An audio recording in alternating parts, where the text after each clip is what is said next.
Houston, we have a problem. I saw a comment about problems with Matek Express LRS receivers on my Discord, and I became a little concerned. After all, I'm a huge supporter of open source, and I exclusively use open source on my radios and receivers. Express LRS for the RF technology and EdgeTX for the firmware on my radio. I've also done a number of videos based on Matek technology, including Express LRS receivers and some of the other products they make, including CRSF to PWM converter boards and iNav flight controllers. So what happened? Let's get into it.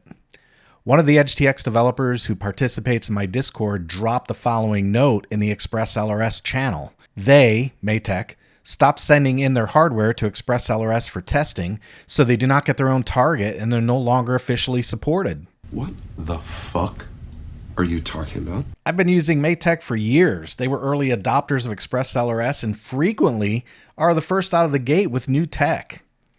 I had to dig a little deeper, so I spoke with people familiar with the situation, and after asking what happened, this is what I learned. One of their receiver designs had a crystal tolerance error that led to some verified fail-safes in flight when the receivers got warm. That's that temperature-compensated crystal oscillator technology that's been out for a little while. When they did another new receiver that we needed samples for, they wouldn't send them and eventually said they weren't interested. This is an assault. I also asked for clarification from the original poster, and this is what he had to say. Matek is pissed because the oscillator issue a while ago, where they added unneeded capacitors to the oscillators, and that created a frequency issue. Matek did not want to change anything on their receivers, even though it made them unreliable when the temp changes. Now they don't even send receivers to the ELRS team for testing. Instead, they write on their webpage to use targets for other brands on Matek receivers. What the hell? With a little more digging on the Express LRS Discord, I found a few other comments. The Express LRS team works closely with manufacturers to review and test hardware. It isn't until after testing that a specific configurator target is added. Hardware not listed in the configurator means the hardware did not pass requirements or the manufacturer has chosen not to collaborate. In this case, the manufacturer should be contacted for support. It means the Express LRS guys aren't going to help you. If they're going to ask you to put firmware for another manufacturer's hardware on their device, the Express LRS team can't help you out. You're on your own. Just to verify, I brought up the Express LRS configurator and checked for myself. I clicked on Matek as the manufacturer and looked for these receivers in question, and sure enough, the R24P6 is not in there. What the fuck is this? They have been removed from the configurator. I wish I could be naive enough to say I'm not sure why Matek doesn't listen to what these developers have to say and consider their advice, but I think we all know why. It costs money to engineer these boards and push them to production.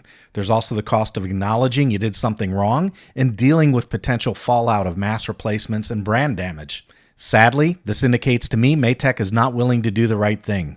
Instead, they stop providing samples to the Express LRS developers, and they expect you to use firmware targets that aren't tested and approved for use by the people who write the code. Let's be honest. Okay. And I'm giving Matek a big fat F and advising you to stick with Express LRS receivers made by manufacturers who do collaborate in the development cycle with the Express LRS developers. It's very easy to figure out who you should use based on the advice offered on the Express LRS Discord.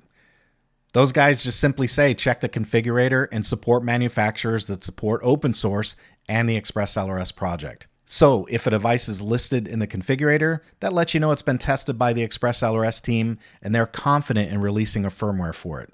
Oh, and by the way, same thing goes for RotorFlight. It looks like they pulled the same thing with RotorFlight when they released their G474 flight controller without consulting the devs. If you like this kind of content, make sure to smash the thumbs up button, subscribe, and hit the bell. YouTube should recommend another video for you right about now. That's all I've got for today. Take it easy and go fly something.